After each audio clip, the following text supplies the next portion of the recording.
नमस्कार, ये आकाशवाणी पटना है।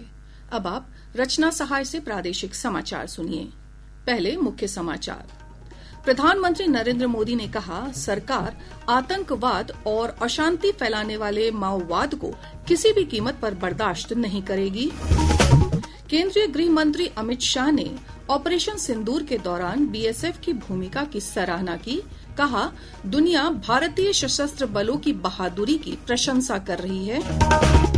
रेल मंत्री अश्विनी वैष्णव ने आज मुंगेर के जमालपुर रेल वर्कशॉप में आयोजित कार्यक्रम में 350 करोड़ रुपए की विभिन्न कार्य योजना का शुभारंभ किया। और शिक्षा मंत्री सुनील कुमार ने कहा, सरकारी स्कूलों में शिक्षक पद स्थापन की प्रक्रिया 15 जून तक पूरी कर ली जाएगी। अब समाचार विस्तार से। प्रधानमंत्री नरेंद्र मोदी ने कहा है कि चाहे आतंकवाद हो या अशांति फैलाने वाले माओवादी तत्व, उनकी सरकार जीरो टॉलरेंस की नीति पर चलती है। आज नई दिल्ली में rising north east investors summit का उद्घाटन करते हुए श्री मोदी ने कहा कि विकसित भारत के निर्माण के लिए देश के पूर्वोत्तर क्षेत्र का विकास अत्यंत आवश्यक है। उन्होंने कहा कि पूर्वोत्तर विविधतापूर्ण भारत का सबसे विविध क्षेत्र है और ये विविधता देश की ताकत है। साथियों, किसी भी क्षेत्र के विकास के लिए सबसे जरूरी है शांति और कानून व्यवस्था। आतंकवाद हो या अशांति फैलाने वाले माओवादी, हमारी सरकार जीरो टॉलरेंस की नीति पर चलती है। एक समय था जब नॉर्थ ईस्ट के साथ बम, बंदूक और ब्लॉकेड का नाम जुड़ा हुआ। हमारा फोकस नॉर्थ ईस्ट के युवाओं के भविष्य पर है। इसलिए हमने एक के बाद एक शांति समझौते किए। प्रधानमंत्री ने कहा कि ईस्ट का मतलब है सशक्त बनाना, कार्य करना, मजबूत बनाना और बदलना। उन्होंने कहा कि एक समय था जब पूर्वोत्तर को केवल सीमांत क्षेत्र कहा जाता था। श्री मोदी ने कहा कि पूर्वोत्तर पर्यटन से जुड़े सभी क्षेत्रों का संपूर्ण पैकेज है और यहां वैश्विक सम्मेलन, अन्य आयोजन और वैवाहिक कार्यक्रमों के आयोजन के लिए अपार संभावनाएं हैं। ट्रेड से ट्रेडिशन तक, टेक्सटाइल से टूरिज्म तक, नॉर्थ ईस्ट की डाइवर्सिटी ये उसकी बहुत बड़ी स्ट्रेंथ है। नॉर्थ ईस्ट यानी बायो इकोनॉमी और बाम्बू, नॉर्थ ईस्ट यानी tea production and petroleum, north east यानी sports and skill, north east यानी इको टूरिज्म का इमर्जिंग हब, नॉर्थ ईस्ट यानी एनर्जी का पावर हाउस। इसलिए नॉर्थ ईस्ट हमारे लिए अष्टलक्ष्मी है। केंद्रीय गृह मंत्री अमित शाह ने कहा है कि ऑपरेशन सिंदूर पहलगाम हमले का जवाब है और आज दुनिया भारतीय सशस्त्र बलों की वीरता की प्रशंसा कर रही है। श्री शाह ने कहा कि सरकार की मजबूत राजनीतिक इच्छा शक्ति और खुफिया एजेंसियों की अचूक सूचना तथा सशस्त्र बलों द्वारा घातक कार्रवाई के कारण ये संभव हुआ है। आज नई दिल्ली में सीमा सुरक्षा बल अलंकरण समारोह को संबोधित करते हुए श्री शाह ने कहा कि बीएसएफ और सशस्त्र बलों ने पाकिस्तान के खिलाफ भारत की जवाबी कार्रवाई में महान वीरता और रक्षा की सच्ची शक्ति का प्रदर्शन किया है। ऑपरेशन सिंदूर अपनी भूमि पर हुए टेरर हमलों के जवाब के इतिहास में सबसे सटीक और सभी उद्देश्यों को पूर्ति करने वाला ऑपरेशन था और इस सटीक ऑपरेशन का न केवल भारत, पूरी दुनिया के एक्सपर्ट्स भूरी प्रशंसा कर रहे हैं। सेना के संयम की भी प्रशंसा हो रही है कि हमने केवल आतंकी अड्डों और उनके एयरबेस को ही टारगेट किया। गृह मंत्री ने यह भी कहा कि आतंकवादियों के खिलाफ भारत की कार्रवाई को पाकिस्तान पर हमला मानकर पाकिस्तान ने यह सिद्ध कर दिया है कि वो आतंकवाद को प्रोत्साहन दे रहा है। पाकिस्तान के द्वारा स्पॉन्सर्ड टेररिज्म भारत के अंदर हो रहा है, क्योंकि जब पाकिस्तान के टेरर के अड्डों पर हमला किया, जवाब पाकिस्तान की सेना ने दी। जो उनके आतंकवादी आका मारे गए, उनका जब नमाजे जनाजा जब हो रहा था, पूरी दुनिया ने देखा पाक सेना के आला अफसर इनके कॉफिन को कंधा भी दे रहे थे। एक प्रकार से अब तक पाकिस्तान जो डिनाई कर रहा था, वो आज दुनिया के सामने ऑपरेशन सिंदूर के बाद पूर्णतया एक्सपोज हो चुका है। रेल मंत्री अश्विनी वैष्णव ने कहा है कि उन्नत प्रौद्योगिकी के विकास के साथ रेलवे वंदे भारत और नमो भारत जैसी नई ट्रेनों के निर्माण में आत्मनिर्भर बन रहा है। मुंगेर में आयोजित एक कार्यक्रम में रेल मंत्री ने 350 करोड़ रुपए की विभिन्न योजनाओं की शुरुआत की। इस अवसर पर श्री वैष्णव ने कहा कि प्रधानमंत्री नरेंद्र मोदी के नेतृत्व में पिछले 10 वर्षों में बिहार के रेल बजट में उल्लेखनीय वृद्धि की गई है। 350 करोड़ रुपए का बजट पूरे इस क्षेत्र के डेवलपमेंट के लिए बना। जमालपुर वर्कशॉप का वर्कलोड बढ़ाने के लिए, वैगन के निर्माण का, टावर वैगन के निर्माण का, और जो जमालपुर जैक के नाम से जाना जाता है, वैसे हाइड्रोलिक सिस्टम के निर्माण के टारगेट्स लगातार बढ़ाए गए। प्रधानमंत्री श्री नरेंद्र मोदी जी का रेलवे के लिए जो विजन है और बिहार में रेलवे को कैसे डेवलप करना है, वो जानकर हमारा हृदय गदगद हो जाता है। आज से 10 साल पहले रेलवे के लिए कितना बजट मिलता था? मात्र 1000 करोड़। आज रेलवे के लिए 10,000 करोड़ का बजट है बिहार के लिए, और काम भी जबरदस्त हो रहा है। 98 स्टेशन का नव निर्माण हो रहा है। रेल मंत्री ने कहा कि भारत ने हर क्षेत्र में आत्मनिर्भरता की शक्ति देखी है। श्री वैष्णव ने जमालपुर स्थित Indian Railway Institute of Mechanical and Electrical Engineering IRIMEE को भी हर संभव मदद का आश्वासन दिया। रेल मंत्री ने कहा कि 2026 के शैक्षणिक सत्र से इरमी संस्थान में छात्रों का दाखिला होगा। वो पॉलिसी बदलेंगे।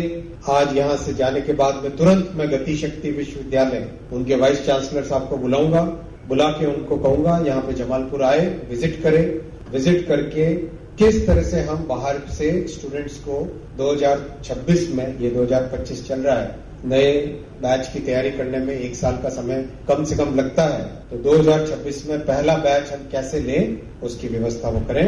महीने भर के अंदर वाइस चांसलर आएंगे, आपके यहाँ पर पूरा कंप्लीट इसका प्लान बना के जाए। रेल मंत्री अश्विनी वैष्णव ने जमालपुर रेल वर्कशॉप की क्षमता वर्धन के लिए वैगन पीरियोडिक ओवरहॉलिंग का भी शिलान्यास किया। इस पर लगभग 79 करोड़ रुपए की लागत आएगी। इस सुविधा के शुरू होने से जमालपुर वर्कशॉप में रख रखाव की क्षमता बढ़कर 800 वैगन हो जाएगी। रेल मंत्री ने जमालपुर रेलवे स्टेशन का निरीक्षण और यात्री सुविधाओं का जायजा भी लिया।